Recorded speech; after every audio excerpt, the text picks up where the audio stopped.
now I think Hector is making his way here, our moderator. Okay, your moderator, our moderator is coming back. Yeah.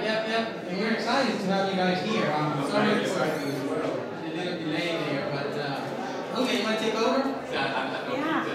We got a few people online, so they're actually, even though we're here, we're watching. So you want to take over? Yeah. All right, here we go.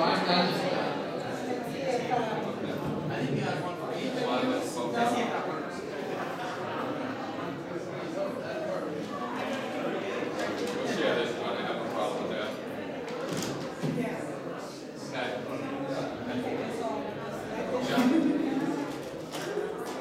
Okay. Okay.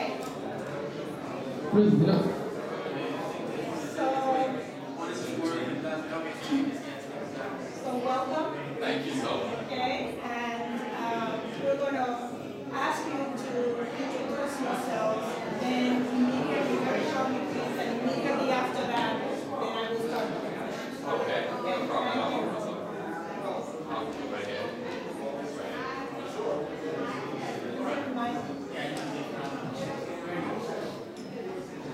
Okay. You know when you're ready. Yeah, here we go. Yeah.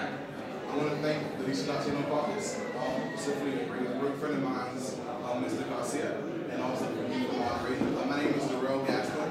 I'm a two-term advisory neighborhood commissioner, and I'm chair of ACAB.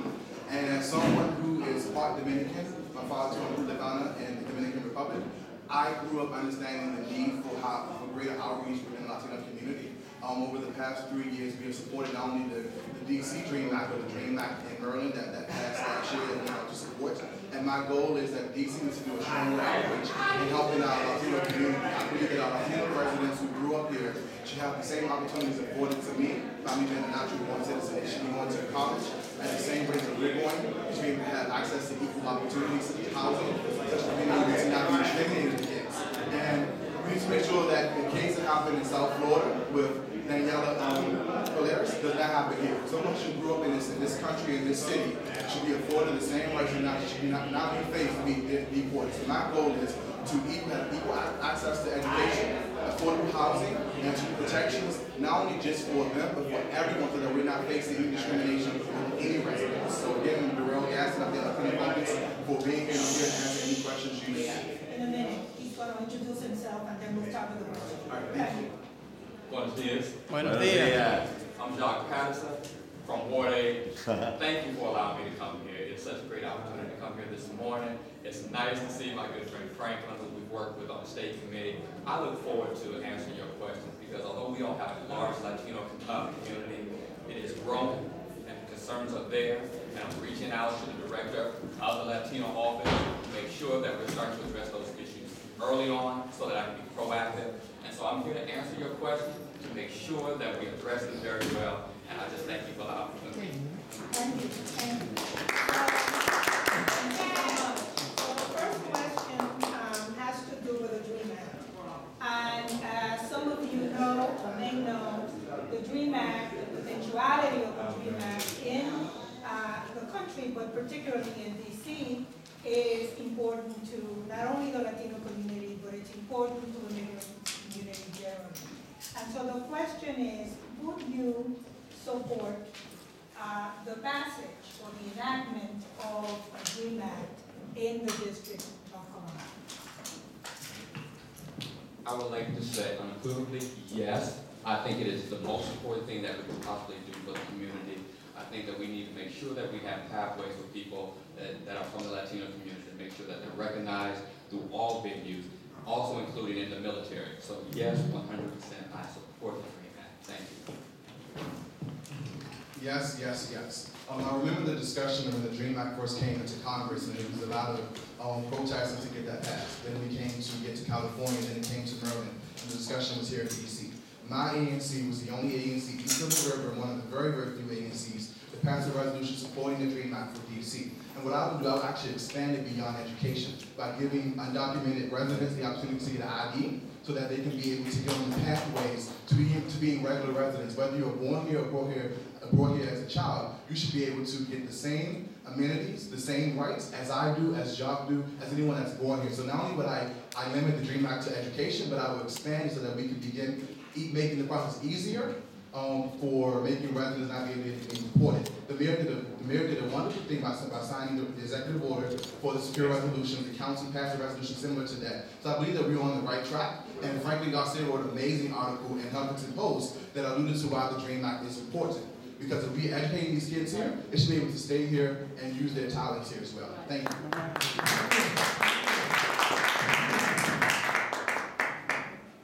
So the next question has to do with employment in the District of Columbia. And Latinos, as you know, are 10% of the residents of the population of the District of Columbia.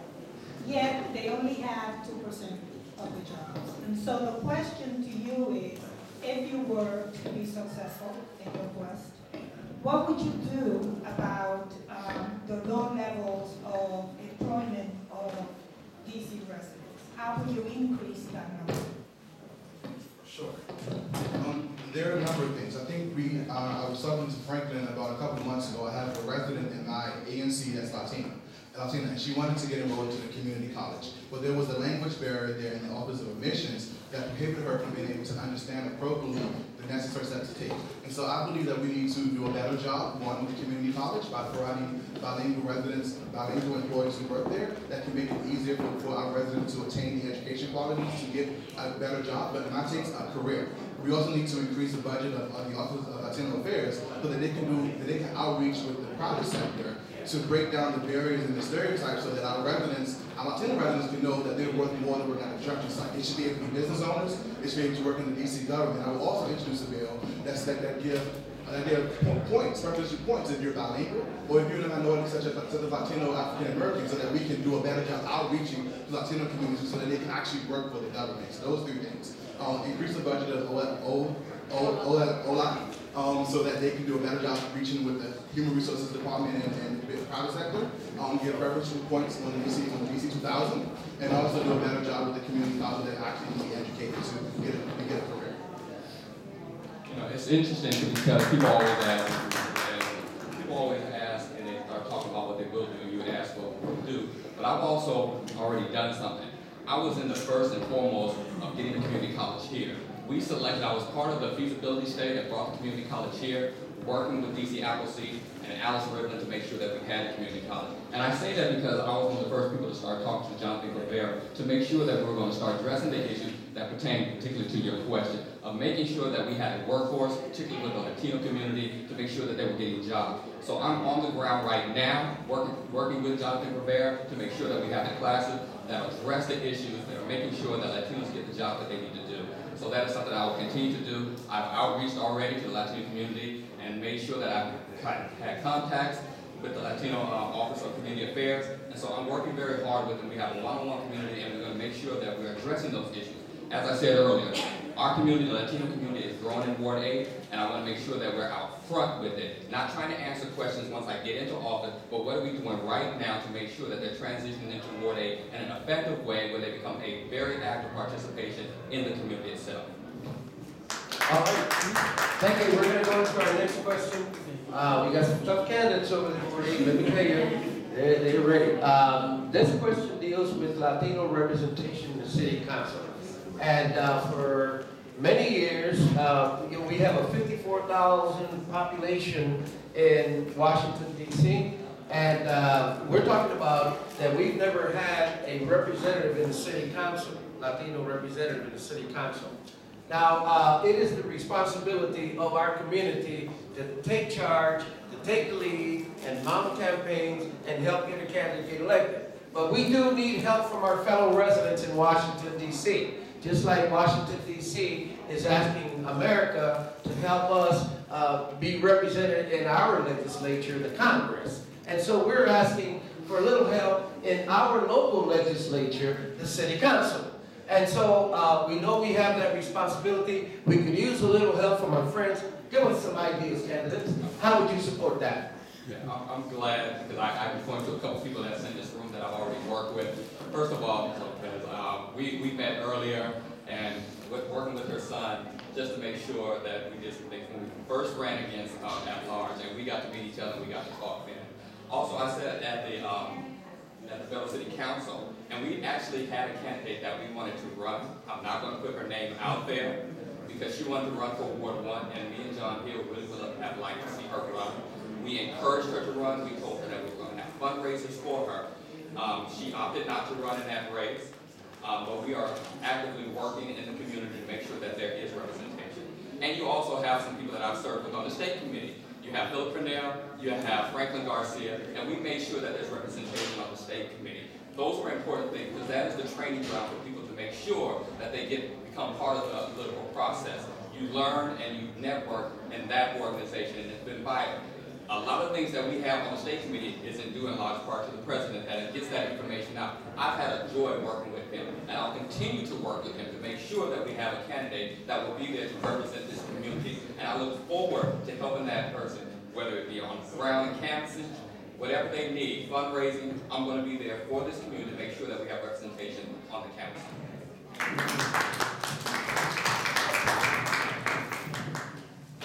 Thank you.